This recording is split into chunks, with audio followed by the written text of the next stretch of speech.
আমার চেয়ারটা আনছি ডক্টর ইউনূস স্যারের উপহার দেওয়ার জন্য। উপহার এই জন্যই দিব, উনি লোকটা খুবই ভালো, শুধু আমার কাছে ভালো না, সারা বাংলাদেশের কাছে ভালো এবং আন্তর্জাতিকভাবে ভালো। উনি বিভিন্ন রাষ্ট্র থেকে নোবেল পুরস্কারও পাইছে, খালি বাংলাদেশ না, সারা বিশ্ব ভাষা জামালপুর জেলা, মেলান্দ উপজেলা। আমার উদ্দেশ্য হলো উনি খুব ভালো মানুষ, উনি খুব ভালো মানুষ। আর এগুলো এইভাবে এত হাই লেভেল মাপের পর্যন্ত লোকজন গেলে বা আমরা গেলে মানে কোনো সিরিয়ালই পাওয়া যায় না, এসপি ডিসি এগুলো পর্যন্ত সিরিয়াল পাওয়া যায় না। এরপরও মনে করেন যে একটা জিনিস বানাইছি, উনি চেয়ারটাতে বসবো, দেশটা পরিচালনা করবো, সুন্দর করে পরিচালনা করুক, আমরা দোয়া করি, এর জন্য দেওয়া। প্রক্রিয়া তো আমার তো আসলে মনে করেন যে ওরকম ধরনের কিছু জানা নাই। ঢাকা প্রেস ক্লাবের সামনে গেলে সাংবাদিক ভাইদের মাধ্যমে এবং ছাত্রছাত্রীর মাধ্যমে এই আশা করে আমি বাড়ি থেকে রওনা হয়েছি, সাংবাদিক ভাইয়ের মাধ্যমে এবং ছাত্রছাত্রীর মাধ্যমে। আমি এই হিসেবে আমি চেয়ারটা বানাইছি, কাজ করছি 4 দিন, মিস্ত্রি হলো 14 জন, রাত দিন 24 ঘন্টা কাজ করছি। প্রমাণ না দেওয়া তো আমার সারা বাংলার বুকে এই যে পায়াটা যেভাবে কাটিংটা কাটছি, আমার সেম কাটিংটা আর মিস্ত্রি করে দিব।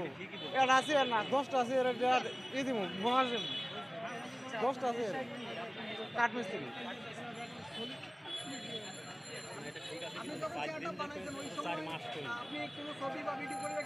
না না না, আমি প্রেস ক্লাবে আসার পরও ভিডিও করছি। না না, ছবি থেকে তৈরি করে নাই।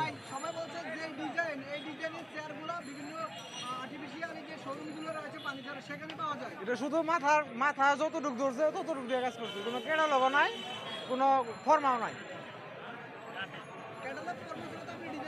ডিজাইন আমি নিজেই করি, আমি তো নিজে নকশা মিস্ত্রি। জামালপুর জেলা, মেলান্দ উপজেলা। অনেকেই জানে, এরকম বলে শেষ করা যাবো না, অনেকেই জানে। মানুষ তো বাজারে কেমনে বলবো যে কিনা চেয়ার আমি বানাইলাম, আমরা কেমনে বলে মোবাইলটা আপনি, আমি যদি কই যে মোবাইলটা আমার, আপনি মানে নেবেন এই মোবাইলটা আমার, আর আমি এটা গ্যারান্টি দিয়ে আমার যেটা আমার এই কাটনিটা দিয়ে দিছি। পৃথিবীর বুকে যদি কোনো মিস্ত্রি থাকে এই কাটনির সঙ্গে মিলাই দিব, 10টা চেয়ার একটা দিই হাতে, সম্পূর্ণ হাতে, মেশিনে ডিজাইন করে, মেশিনের ডিজাইন হয় না, না হাতের মতো হয় না, না। 80,000 টাকা খরচ হয়েছে, 80,000 উপরে খরচ হয়েছে। আমার দৈনিক আয় হলো 800। আমি বুড়ো হয়ে গেলাম, এতদিন কামাই করে কি করছি আমি? সংসার তো অবশ্যই আছে। না লোন করে না, আমার আলাদা একটা কেস আছিল। মানুষ তো কোটি কোটি টাকা খরচ করে বিদেশ আমরা তো ভ্রমণ করে যাই না, এটাই আঙ্গুরে ভ্রমণ।